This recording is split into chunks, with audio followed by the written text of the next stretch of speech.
하나님의 은혜 가운데 우리가 날마다 살아갑니다. 하나님의 말씀 앞에 우리가 서서 주님의 은혜를 누리며 오늘도 우리가 살아갑니다. 하나님이 우리를 사랑하십니다. 하나님의 사랑 가운데 오늘도 새 힘을 우리가 얻고 믿음으로 살아가는 귀한 날 되기를 축원드립니다. 자, 오늘 말씀은 누가복음 4장의 말씀입니다. 자, 예수께서 성령의 충만함을 입어했습니다. 이제 세례 요한에게 세례를 받은 이후에 성령께서 그 위에 임하셨다 했잖아요. 그리고 계속해서 성령의 이끌림을 받고 살아갑니다. 자, 그리고 요단강에서 돌아와서 이제는 광야에서 40일 동안 성령의 이끌림을 받으면서 살아갑니다. 광야에서 살았다 그래요. 광야에서. 자, 이거 광야에 있다는 것은 어떤 의미냐면 동네 안에 있지 않다는 것입니다. 보통 유대의 그 지리적인 여건을 보면 이 마을과 마을 사이에 숲이 우거진 것이 아니라 광야가 있어요. 광야가 굉장히 우리나라는 들판인데 그쪽에는 굉장히 풀도 거의 없고 자갈밭으로 이루어진 그런 광야들이 있습니다. 자, 그 광야 가운데 예수님께서 이끌림을 받았습니다. 그리고 예수님께서 40일 동안 금식을 하시잖아요. 그 가운데 이제 누가 나타납니까? 마귀가 시험을 이제 걸고 오는 것을 우리는 발견할 수 있습니다. 성령의 이끄심을 받는 상황인데도 여전히 마귀는 그 가운데 역사할 수 있다는 것입니다. 우리가 성령 충만할 수 있잖아요. 매일매일 말씀 충만하잖아요. 그런데도 우리는 그냥 평안하고 평탄하고 하루하루가 기쁘고 그 가운데 잘 살아갈 수 있지만은 그 가운데 마귀가 우리를 공격해 올 수 있다는 거예요. 자, 시험을 받으시되 이 모든 날에 아무것도 잡수지 아니하는 날수가 다음에 줄이고 있는 상태잖아요. 예수님께서 금식하니까 어떻게 해요? 배가 고팠어요? 안 고팠을까요? 고팠죠. 자, 그것도 며칠간?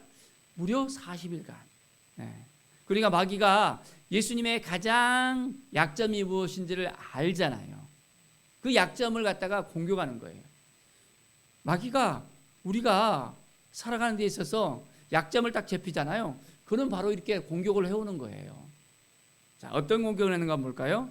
내가 만일 하나님의 아들이여든 이 돌들에게 명하여 떡이 되게 하라라는 거예요. 아, 너 하나님의 아들 맞지? 그러면 이 떡을 가지고 돌덩어리 한번 되게 해봐. 응? 예수님께서 능력이 있기 때문에 어떻게 보면 충분하게 이 능력을 발휘할 수 있는 하나님의 아들이셨습니다. 근데 마귀의 시험에 걸리면 마귀가 하라는 대로 살아가는 거예요. 이제 우리가 능력이 있다고 교만해지잖아요. 그러면 마귀가 찾아와서 그 교만한 것을 건드려 갖고는 그렇게 하도록 하는 거예요. 그러면 어떻게 됩니까? 우리가 마귀의 이끌림을 받고 맨날 시달리면서 살아갈 수밖에 없는 거예요. 이때 우리는 어떻게 해야 될까요? 예수님께서 어떻게 하셨어요? 자, 보십시다. 기록된 바 사람이 떡으로만 살 것이 아니라 했습니다. 자, 그럼 뭐라 나왔습니까? 사람이 떡으로만 살 것이 아니라 하나님의 말씀으로, 그 입으로 나오는 말씀으로 살아야 된다고 우리 주님께서는 말씀합니다. 사랑하는 여러분, 우리에게 필요한 것이 많이 있습니다. 일용할 양식이 필요합니다. 그런데 우리는 뭘로 살아갑니까? 말씀으로 살아가는 거예요. 하나님의 능력으로 살아가는 것입니다. 이때 마귀는 이제는 그냥 자기가 패했다는 것을 갖다가 고백할 수밖에 없습니다. 그런데 그냥 물렀습니까? 마귀가? 아니에요. 다시 두 번째로 예수님을 공격합니다. 이제는 예수님을 이끌고 자, 올라갑니다. 어디로 올라갑니까? 자, 보십시오. 저 산꼭대기에 올라가고는 천하만국을 딱 보여줍니다. 그러면서 뭐라고 할까요? 이 모든 권위와 그 영광을 내게 주겠다. 내가 만일 내게 절하기만 하면 다 내 것이다 라는 거예요. 아주 정말 너무 생각하기에 그럴싸하잖아요. 그런데 예수님께서는 분명하게 탁 못을 박습니다. 주 너의 하나님께 경배하고 다만 그를 섬기라. 너는 경배의 대상이 아니라는 거예요. 마귀가 이젠 이 세상이 자기 것이라고 생각하면서 내게 절하면 너에게 주겠다라고 하는 거예요. 우리 주님께서는 주 너의 하나님만을 섬기라는 거예요. 우리에게 마귀가 착 찾아와서 소곤소곤 대면서 너 뭐뭐 줄 테니까 나 따라올래? 너에게 이 금덩어리 줄게. 너 잘되게 해줄게 하면서 마귀가 시험에 걸어올 수 있습니다. 그럴 때 우리는 어떻게 해야 됩니까? 하나님만 섬겨야 된다는 것입니다. 마귀를 따라가면 그때부터는 끝입니다. 끝. 마귀에서 휘둘리면 그때부터는 어찌할 수 없는 그런 인생을 살아가는 것입니다. 자, 이제 마귀는 예수님의 그 말씀을 듣고도 그냥 돌아가지 않습니다. 세 번째, 이제는 성전 꼭대기에 탁 올라가고는 말합니다. 내가 하나님의 아들이거든. 예수님이 하나님의 아들을 맞아요? 안 맞아요? 맞잖아요. 그대로 그 말을 찝어서 이야기하는 거예요. 네가 하나님의 아들이것은 여기서 뛰어내려 봐라. 그러면서 그냥 이야기하지 않습니다. 말씀을 가지고 나옵니다. 기록되었으되 하나님이 너를 위하여 그 사자들을 명하사 너를 지키게 하시리라. 하나님이 너를 딱 붙들어서 너를 지켜주신다는 거예요. 그리고 또한 그들이 손으로 너를 받들어서 내 발이 돌에 부딪히지 않게 한다는 거예요. 하나님의 말씀에도 그렇게 나오지 않느냐? 너가 하나님의 아들이기 때문에 걱정하지 말고 성전 꼭대기에서 한번 뛰어내려 봐라 라는 거예요. 그러면 너는 하나님의 아들로서 인정받을 수 있다라고 말씀을 가지고 와서 시험하는 거예요.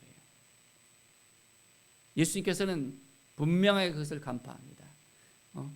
그래 내 아들, 내가 하나님의 아들 맞아 하면서 내가 능력을 한번 보여줄게 하면서 그대로 행하는 것이 아니라 주 너의 하나님을 시험하지 말라라고 이야기하는 것입니다. 자, 우리에게도 동일하게 마귀가 찾아와서 시험할 수 있을까요, 없을까요? 시험할 수 있어요. 그것도 말씀을 들고 와서 우리에게 시험을 거는 거예요. 말씀에 이렇게 나왔잖아. 이렇게 하면 될 거야. 하면서 우리가 잘못 생각하고 교만해져 버리면 마귀가 하라는 대로 그냥 당연히 말씀에 나와 있네. 그럼 말씀 따라 우리가 살아가는 거지 하면서 속는 거예요. 속는 거. 소곤소곤대는 그 마귀의 소리에 우리는 담대하게 외쳐야 됩니다. 마귀야 떠나가라. 누구의 이름으로? 예수 그리스도의 이름으로 마귀야 떠나가라 하면서 우리는 담대하게 선포해야 됩니다. 자, 우리는 이것이 하나님의 음성인지 사단의 음성인지 잘 구분할 수 있어야 되는 것입니다. 또한 우리 안에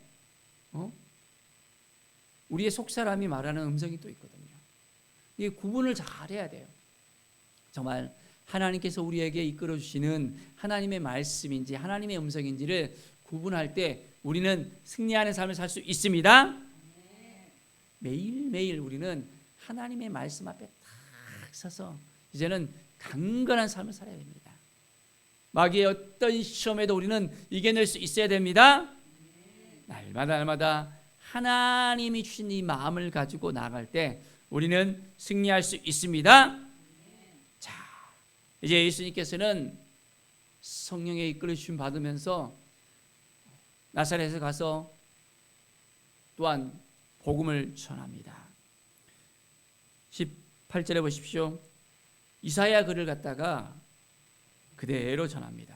주의 성령이 내게 임하셨으니 이는 가난한 자에게 복음을 전하게 하시려고 내게 기름을 부으시려고 나를 보내사 포로된 자에게 자유를, 눈먼 자에게 다시 보게 함을 전파하며 눌린 자를 자유롭게 하고 주의 은혜의 해를 전파하게 하려 하심이라. 자, 이제는 바로 이 말씀이 너희에게 응했다는 거예요. 자, 이 말씀이 어떤 말씀입니까? 주의 성령이 임하여서 이러한 일이 있는 것은 바로 메시아가 그 일을 한다는 것입니다. 그리스도로서 이 일을 한다는 것입니다. 그런데 이 나사렛은 예수님이 자란 곳이잖아요. 다 사람들이 놀라면서 너 요셉의 아들 아니야? 딱 예수 그리스도를 그냥 요셉의 아들로서 당연시하면서 그냥 무시해버리는 거예요. 그리고 예수님의 그 말을 그들은 인정하지 아니하고 예수님을 막 쫓아내면서 이제는 낭떠리까지 끌고 가서 밀쳐 떨어뜨리려고 하는 그 모습을 오늘 볼 수 있습니다. 사랑하는 여러분, 예수님을 잘 알아야 되는데 그냥 동네에서 함께 지내니까 깨닫지 못하는 거예요. 우리가 말씀에 온전히 우리가 거하면서 살고 있는데 이 말씀이 정말 하나님이 주신 것인지 아니면 마귀가 우리를 이 말씀을 가지고서 시험하려 하는지 잘 분별할 수 있어야 된다는 것입니다. 매일매일 우리는 하나님 앞에 나아가서 하나님의 은혜 가운데 하나님의 능력을 우리가 함께 누리며 이제는 말씀 앞에서는 귀한 은혜 삶을 사시기를 간절히 축원드립니다. 우리 주님께서는 이제 또한 가버나움에 가고는 시몬 베드로의 그 장모의 집에 가서 장모의 열병을 탁 낫게 합니다. 그리고 이제 많은 사람들이 또한 예수님을 찾아옵니다. 그 가운데 있어서 예수님께서는 일일이 손을 얹어서 안수하시면서 그들을 치료하시는 거예요. 주님을 찾아오는 모든 사람들을 주님께서는 만져주시고 회복시켜 주십니다. 또한 여러 사람에게서 귀신들이 나가면서 소리 지르면서 이제는 회복의 역사가 일어납니다.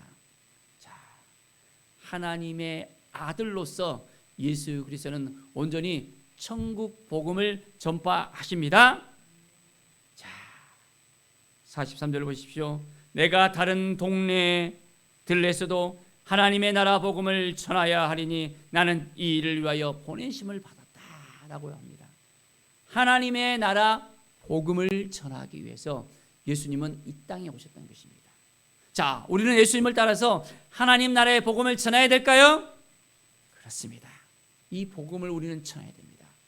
복음을 전하기 위해서 이 땅 가운데 오신 예수님 같이 우리도 복음을 전하며 믿음으로 살아가고 말씀으로 살아가고 많은 영혼을 살리는 믿음의 삶을 살아가는 우리 모든 성도들이 되기를 간절히 축원드립니다. 기도하겠습니다. 하나님 감사합니다. 늘 말씀 앞에 서서 주님의 은혜를 누리면서 살아가게 하여 주시옵소서. 성령의 이끌림을 받으면서 이제는 성령 충만한 삶을 우리가 살 수 있도록 인도하여 주시옵소서. 예수님같이 우리가 믿음으로 온전하게 나아갈 때 때로는 우리가 시험에 걸릴 수도 있습니다. 그것이 정말 어떻게 이겨낼 것인지를 분명히 우리가 깨닫게 하여 주시옵소서. 우리 힘으로는 안 되고 오직 예수 그리스도의 이름의 능력 가운데 하나님께서 우리를 도와주시고 인도하셔서 우리가 능히 이길 수 있음을 깨달아 알아야 됩니다. 주님, 우리로 하여금 깨닫게 하시고 말씀해 주시고 인도해 주시고 날마다 겸손하게 주님을 바라보며 믿음으로 살아가게 하여 주시옵소서. 주님 감사합니다. 오늘 하루도 하나님 나라의 복음을 들고 우리가 나가서 이 복음을 전파할 수 있는 믿음을 주시고 능력을 주시고 그 마음을 허락하여 주시옵소서. 성령의 이끌림을 늘 받고 살아가는 우리의 인생 승리하는 삶을 살아가게 하여 주시옵소서. 감사드리며 예수 그리스도의 이름으로 기도드립니다. 아멘.